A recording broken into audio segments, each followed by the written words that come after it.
नहीं कागज देते हैं, कलम देते हैं, और फिर बड़े होकर हमारे और इनके बच्चों में फर्क ये होता है, हमारा बच्चा बड़े होकर मोबाइल चलाने वाला बनता है, जापान का बच्चा मोबाइल बनाने वाला बनता है। हमारा बच्चा कंप्यूटर चलाने वाला बनता है, जापान का बच्चा कंप्यूटर बनाने वाला बनता है। लेकिन आज भी दूर नहीं है, अरे पूरी दुनिया पर हुकूमत तो तेरी थी, पूरी दुनिया पर झंडा तेरा लहर रहा था, पूरी दुनिया में तेरा चर्चा था। आज भी होकर इब्राहिम सही मां पैदा, आज कर सकती है अंदाजे गुलिस्ता पैदा। आज भी देर नहीं है, आज भी कौम के लिए काम करो। ये कौम सबसे ऊपर जाती हुई नजर आएगी, सबसे आला मकाम पे पहुंचती हुई। सुभान अल्लाह, सुभान अल्लाह, बहुत उम्दा, जिंदाबाद। वरना याद रहे, सही। पेरिस के बारे में सुना है आपने, अंदुलस के बारे में सुना है, पेरिस के बारे में नहीं सुना तो पढ़िए और सुनिए उलमा से। 800 साल तक हुकूमत रही मुसलमानों की पेरिस में, लेकिन आज वहां पे मुसलमानों का नाम लेने वाला कोई नहीं है, अल्लाह और अल्लाह के रसूल का नाम लेने वाला कोई नहीं है।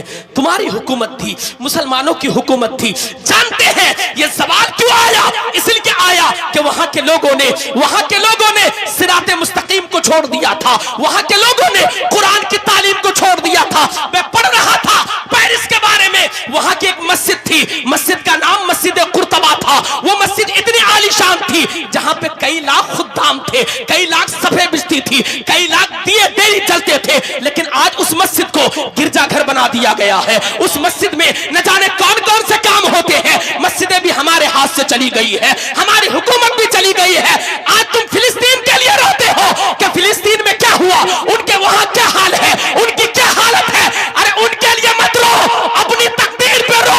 वो तो अपने लिए बहुत कुछ कर रहे हैं। वो लोग जो जंग में बच गए वो गाजी कहलाएंगे, जो शहीद हो गए वो शहीद कहलाएंगे। लेकिन तुमने क्या किया? तेरी मस्जिद से 5 वक्त अज़ान की अब ना आवाज आती है, तू कभी मस्जिद में जाता नहीं है, तेरी मस्जिद वीरान पड़ी हुई है, तेरा मदरसा वीरान पड़ा हुआ है। तुमने क्या किया? फिलिस्तीन पे रोने वालों, उन्होंने अपना काम किया है, तू अपना काम कर। वरना जिस तरीके से बाबरी मस्जिद तेरे हाथों से गई, जिस तरीके से ज्ञानवापी मस्जिद तेरे हाथ से जा रही है, जिस तरीके से और मज़ारों पे हमला किया जा रहा है, जिस तरीके से और मस्जिदों पे हमला किया जा रहा है, कल ऐसा ना हो तेरे मोहल्ले की मस्जिद की अजान बंद हो जाए, तेरे मोहल्ले का जलसा बंद हो जाए, तेरे मोहल्ले का जुलूस बंद हो जाए। इसलिए अभी से तैयार रहो, इल्म की ताकत अपने बच्चों के अंदर पैदा करो, अपने बच्चों को कलम दो, अपने बच्चों को किताबें दो। मोबाइल दोगे नचनिया बन जाएंगे, मोबाइल दोगे छोकरे बन जाएंगे, मोबाइल दोगे मोबाइल के शौकीन बन जाएंगे। नहीं नहीं, हाथ में कुरान दो, मुस्तफा की सीरत की किताबें दो।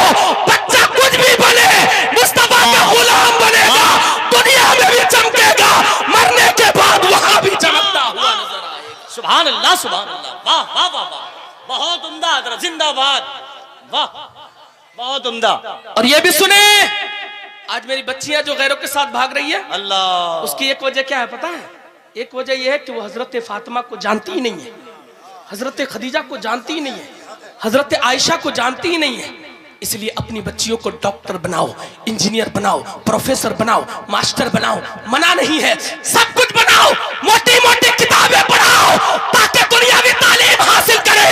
लेकिन उसके साथ साथ एक पतली सी किताब सीरत फातिमा की जरूर दे देना, ताकि तेरी बेटी पढ़ेगी, जब पढ़ेगी उनको इज्जत के बारे में मालूम होगा, पर्दे के बारे में मालूम होगा, हया के बारे में मालूम होगा। जब कोई छोकरा उनको हाथ लगाएगा, तेरी बेटी कहेगी शरीयत में मना है, तेरी बेटी कहेगी शरीयत में जायज रही है। जब कोई तोहफे के नाम पे, गिफ्ट के नाम पे इज्जत का सौदा करेगा, इज्जत का सौदा करेगा, तो तेरी बेटी मना करेगी। ये कब होगा? जब तेरी बेटी को फातिमा की सीरत मालूम हो, तेरी बेटी को आयशा की सीरत मालूम हो, जब तेरी बेटी को खदीजतुल कुबरा की सीरत मालूम हो। वरना यूं ही चीखते चिल्लाते रह जाओगे, जलसे होते रह जाएंगे, फायदा नहीं होगा। जरूरी है अपने बच्चियों को भी फातिमा की सीरत पढ़ाओ, बच्चों को मुस्तफा की सीरत पढ़ाओ।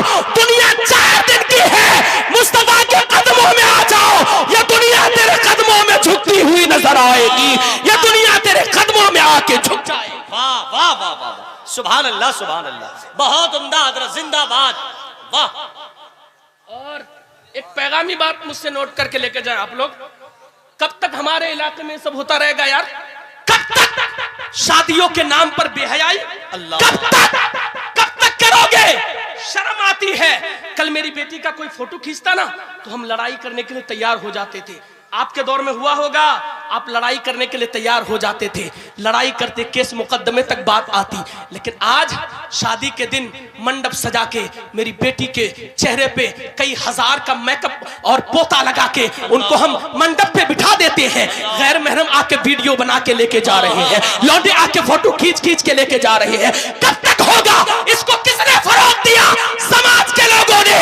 जिस तरीके से तुमने ढोल पे पाबंदी लगाई थी, इस पर भी पाबंदी लगाओ, वरना तेरी बेटी की जो छोटी सी थोड़ी सी इज्जत बची हुई है वो भी चली जाएगी। उसे भी लोग नीलाम कर देंगे, उसे भी बाजार में लोग फरोख्त कर देंगे। कब तक ये होता रहेगा और कब तक गरीबों को सताते रहोगे? क्योंकि पैगामी जलसा है, इसलिए पैगाम लेकर जाओ। या कब तक बारात का नाटक चलता रहेगा? एक बाप ने कितनी मेहनतों मशक्कत करके बेटी की शादी का इंतजाम किया, लेकिन 500 बाराती कब तक जाएंगे? कब तक 400 बाराती जाएंगे? कब तक 300 बाराती जाएंगे? एक बाप ने बड़ी मेहनत से बेटी की परवरिश की थी, शादी का इंतजाम किया था, तेरे लिए बुलेट का इंतजाम किया, तेरे लिए गाड़ी का इंतजाम किया, तेरे लिए पाट भरी सोने का इंतजाम किया, तेरे सोने के लिए बेड का इंतजाम किया, खाने पीने के लिए बर्तनों का इंतजाम किया, चलने के लिए गाड़ी दी, पहनने के लिए कपड़े दिए, न जाने क्या क्या दिया। फिर कब तक तू अपने ससुर होने वाले ससुर को सताता रहेगा? कब तक 400 500 बाराती ले जाके किसी की बाप की इज्जत को उछालते रहोगे, किसी की बाप को जलील करते रहोगे? क्या ऐसा नहीं हो सकता?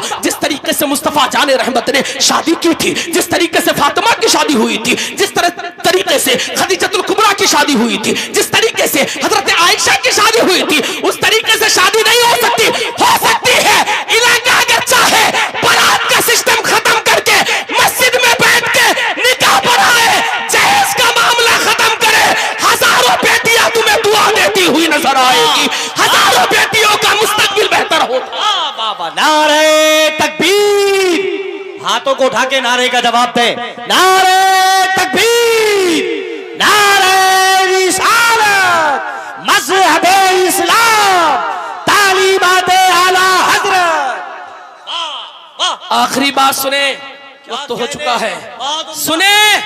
फिर मेरा बेटा शादी करके आता है, बीवी के साथ फोटो लेता है, फेसबुक पे शेयर करता है और लिखता है my wife is my life.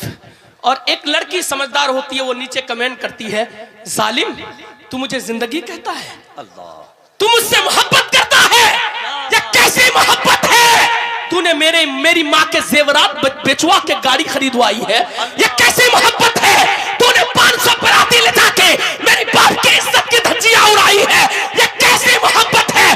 तू सच्ची मोहब्बत नहीं करता।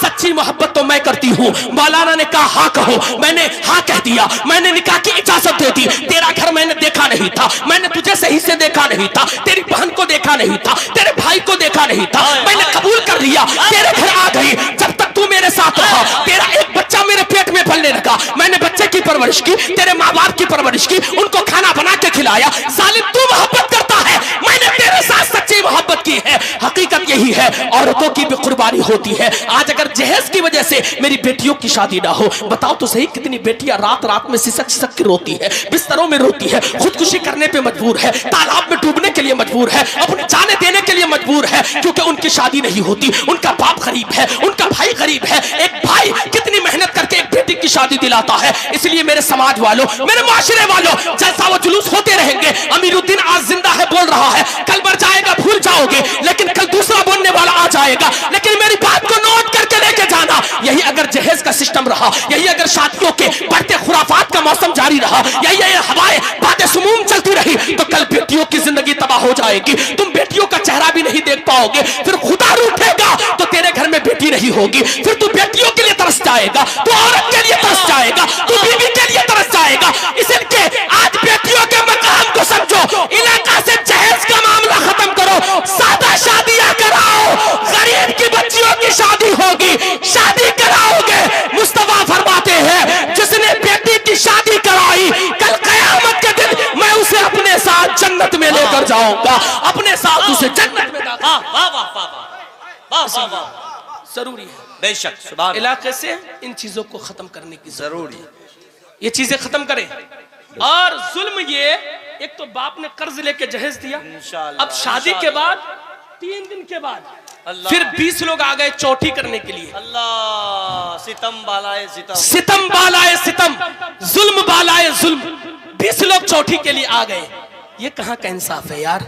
एक बाप तो अभी तक कर्जे में डूबा था, एक बाप तो अभी तक कर्ज की बोझ से उठ नहीं पाया था, तुम इनके घर पे जुल्म ढाने के लिए पहुंच गए। पूछो तो एक बाप से अपनी बेटी की शादी में कितनी मेहनत की थी, कितनी मशक्कतें की थी। ये क्या है? क्या हमारे घर में खाना नहीं है? ये सब खत्म करने की जरूरत है। खत्म नहीं करोगे इलाके का माहौल बिगड़ता चला जाएगा। इसलिए इस जलसे में आने का मकसद यही है कि तुम वो पैगाम लेके जाओ और इलाके में नाफिज करो ताकि इलाके का माहौल बेहतर हो।